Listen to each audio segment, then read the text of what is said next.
আর একটা যেমন তুই দেখিস না যে প্যাকেজ বলে কি ওর মধ্যে আইভিএফ আছে, কিন্তু তারপর বলা হচ্ছে ইনজেকশনটা তো বাইরে বা এই ইনভেস্টমেন্ট বাইরে। এটা লোকের বোঝা উচিত আমার টোটাল খরচা কত হবে, হিডেন কস্ট, ফাইনান্সিয়াল ট্রান্সপারেন্সি, একদম হিডেন কস্টটা কি হবে। তো তুই যখন তোর কাছে আসি তখন তুই কিভাবে এক্সপ্লেন করিস এই খরচার ব্যাপারটা, আইভিএফ, ইক্সি বা টেজা করতে হলো বা কিছু? যেরকম প্যাকেজ তো আমরা বলাই হয়, কিন্তু প্যাকেজের বাইরে যে খরচগুলো সেটা আমার মনে হয় বলে দেওয়া উচিত।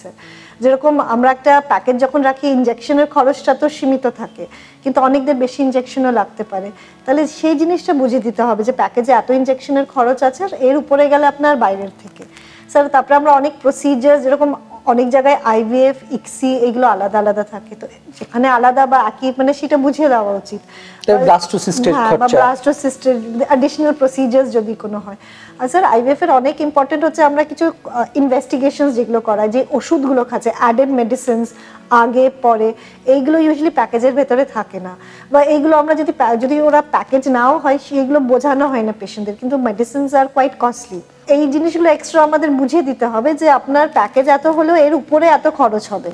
তো স্যার এক্সট্রা আরেকটা যেটা থাকে যে এমব্রায়ো স্টোরেজ হচ্ছে, হ্যাঁ এটা একদমই কি যায় না। হ্যাঁ এটা একটু বল না, এমব্রায়ো স্টোরেজ গল্প যদি বলিস তুই। মানে in my practice it has happened in places যেখানে পলিসিস আছে, that at the end of the day ওরা হচ্ছে এমব্রায়ো স্টোরেজের টাকা জোগাড় করতে পারছে না। they want to keep but they are not able to because they were not aware যে ভাবুন অনেকটা ইএমআই যখন যায় ওরা জানে না যে এমব্রায়ো স্টোরেজের এক্সট্রা কি খরচ হবে বা ইয়ারলি রিনিউয়াল হবে। তো অনেক বছর যদি ঠিক করে যদি প্রেগন্যান্সিটা হলো না বা নেগেটিভ আসে, তখন ওরা ফিরে আসছে যে না আমি এমব্রায়োটা রাখতে চাই। তো এই জিনিসগুলো সবকিছু বুঝিয়ে দিতে হবে যে এমব্রায়ো স্টোরেজের বেনিফিটসটা যদি বেশি ভ্রূণ হয় ওটা তো ওনার, তাহলে ওটা রাখা উচিত।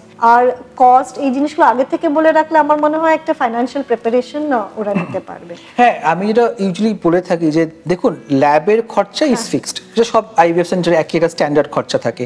ইনজেকশনস আপনার কত ডোজে লাগছে বা কতদিন লাগছে এটা ভ্যারিয়েবল, এটা আপনাকে জানতে হবে।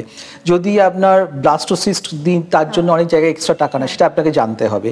যদি হাজবেন্ডের অপারেশন করে টেজা করে আপনার স্পাম বার করলো তার এক্সট্রা খরচা হয়, এমব্রিও ফ্রিজিং এর এক্সট্রা খরচা হয়, এবং যদি কিছু এক্সট্রা তুই যেটা বলি এন্ডোমেট্রিওসিস আমরা কিছু ইনজেকশন দিই ৩-৪ মাস, তার খরচা আরো ১০-১৫ হাজার টাকা বেশি পড়ে। সেই খরচাগুলো তো টোটাল কি আপনার জন্য লাগতে পারে সেটা দেখে তারপরে আপনি এগোন, না হলে তো মুশকিল হয় আর কি।